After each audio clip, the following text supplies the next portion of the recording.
Throughout my life, I've endured a multitude of hurtful words. Some were aimed squarely at me. You're just a single woman, a disgrace. But none cut as deeply as the insult hurled at me by my own brother-in-law. I refused to let his venomous words slide without consequence. I am Amy Smith, 38 years old, unmarried yet fiercely independent and fully employed. You might wonder why I have a brother-in-law when I'm not even married. Well, that's because I'm engaged. My fiancé James is 6 years my junior. Our paths crossed through a mutual friend, and from the moment we met, sparks flew.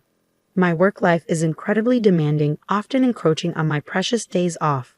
Amidst this relentless hustle, I found solace in James.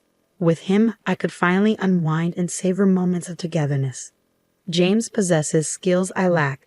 He's a proficient cook, adept at sewing, and a diligent worker. When we decided to move in together, he seamlessly slipped into the role of caretaker, taking charge of household chores and even tending to my suits with care.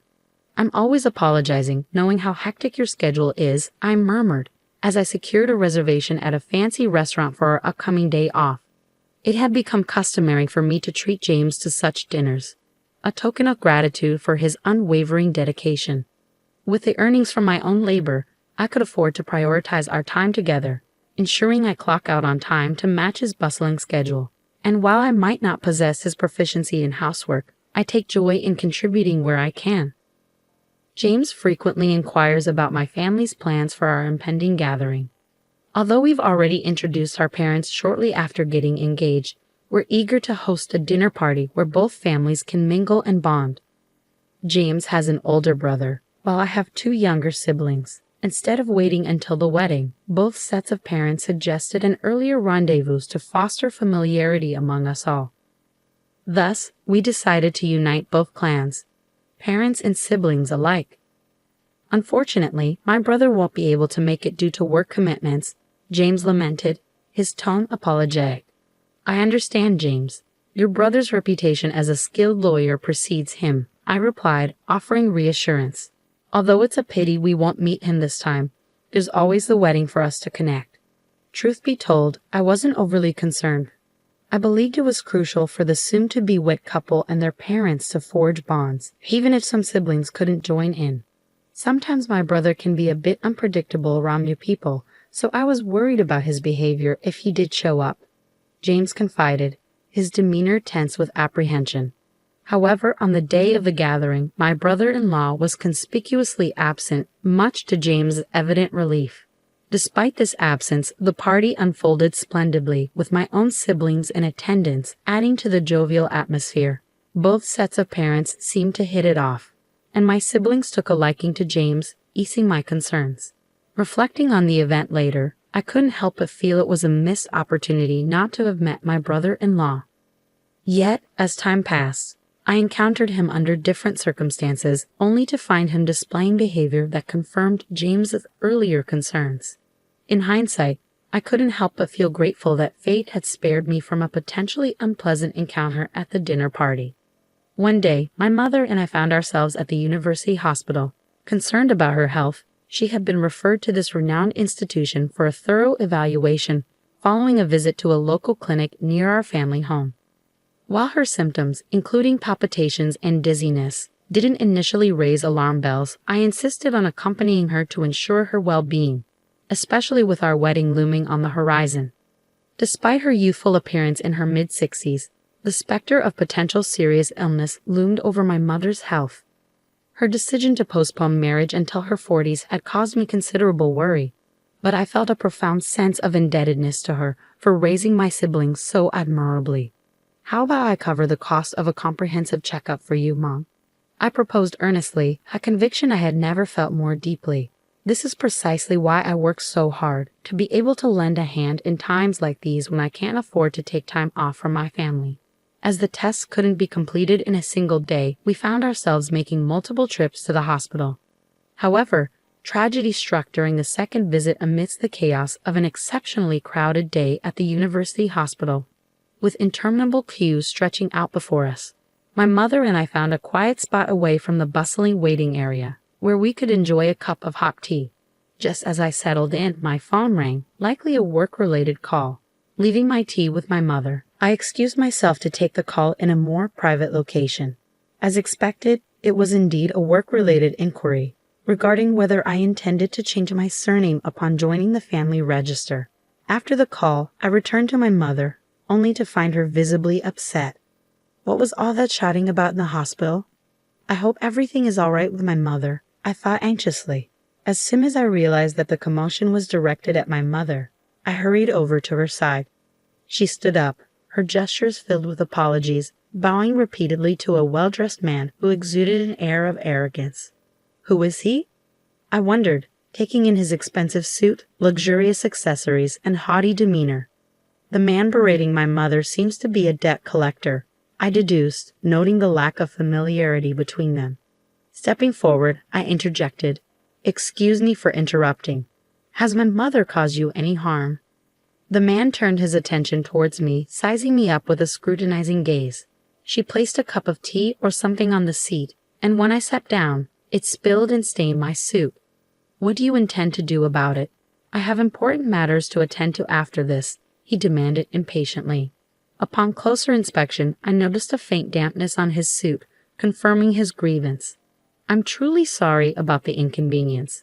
Please allow me to cover the cost of dry cleaning." I attempted to placate him, but he cut me off, his voice growing louder with frustration. The escalating altercation caught the attention of passers-by, and soon a few nurses emerged, followed by a curious crowd. Sensing the need to defuse the situation, the man relented. "I'll let you off with a cleaning fee." He then turned to me, seeking my contact information.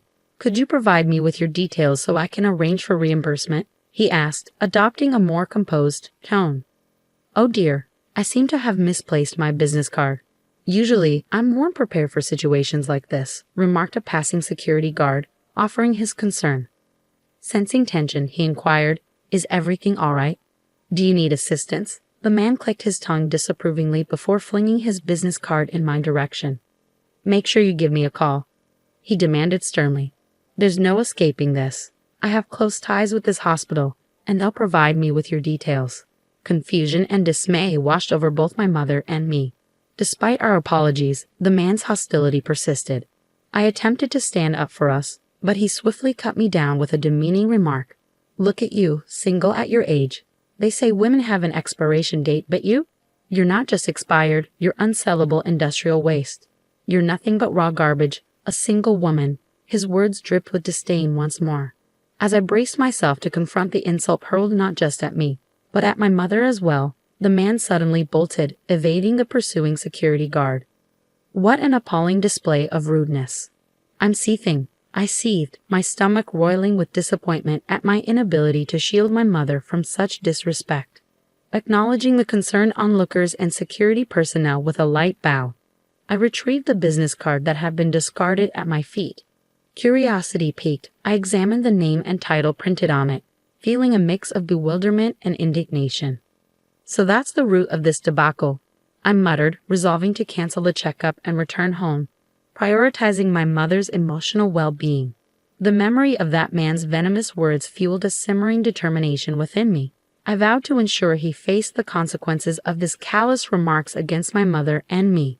About a week later, I found myself at the courthouse. Unlike the scenarios often seen in American courtrooms, this wasn't about a suit-stained dispute. As I navigated the familiar halls, the sound of my heels echoed through the corridors, marking my path. Spotting a familiar face approaching from the far end of the main hall, I pondered my response. What should I say to him?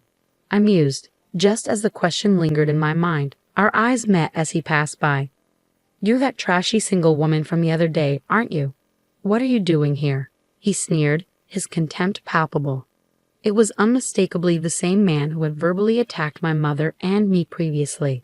Though my instinct urged me to retaliate sharply, I knew better. Deep within, there was a desire to combat injustice with a strong sense of righteousness, a resolve to eradicate evil with every fiber of my being.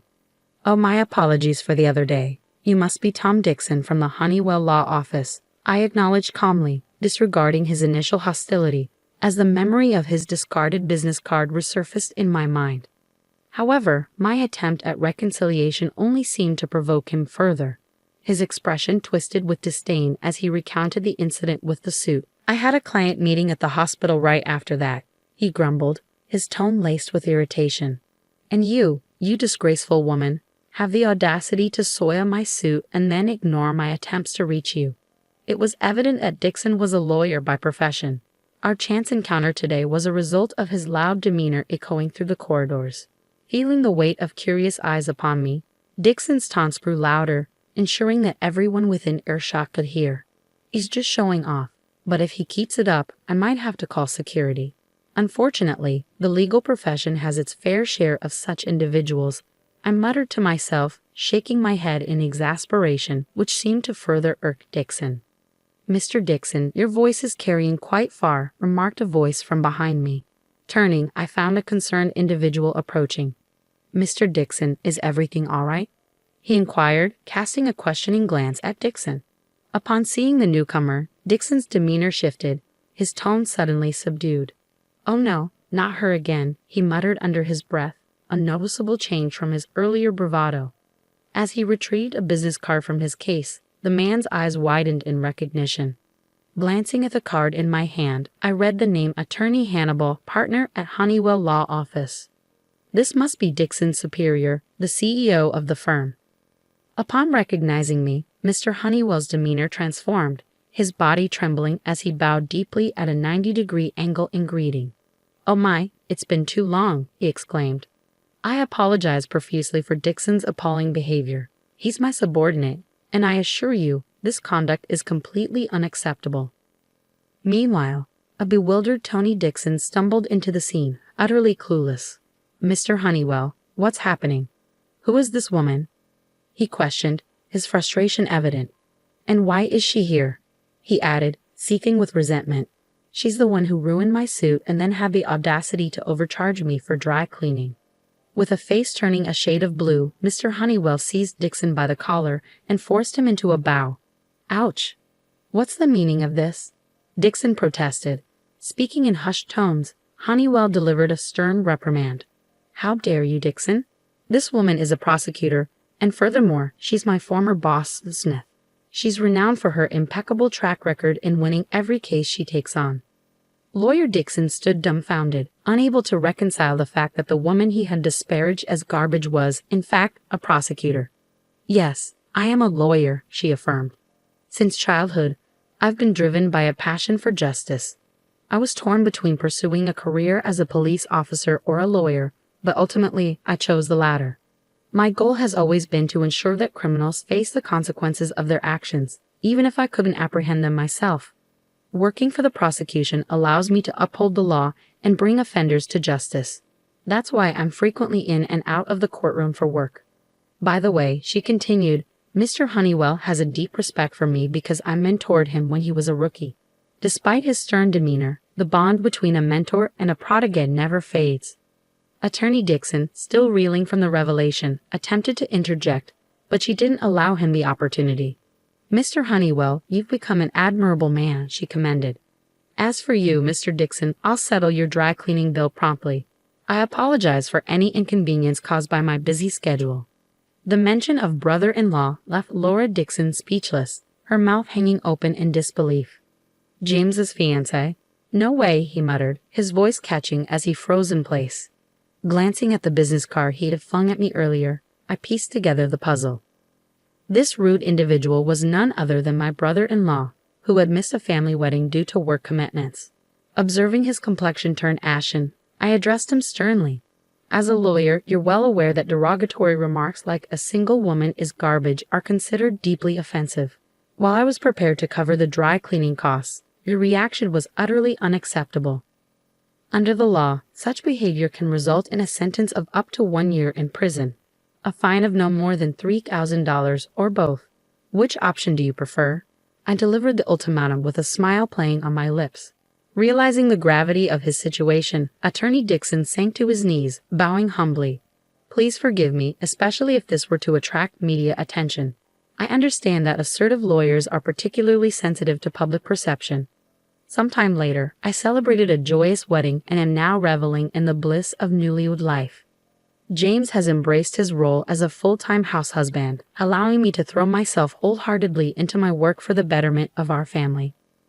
Despite his earlier transgressions, my brother-in-law has since apologized profusely to both my mother and me. He even offered to settle the dispute, but I opted to let go of the dry cleaning bill and move on.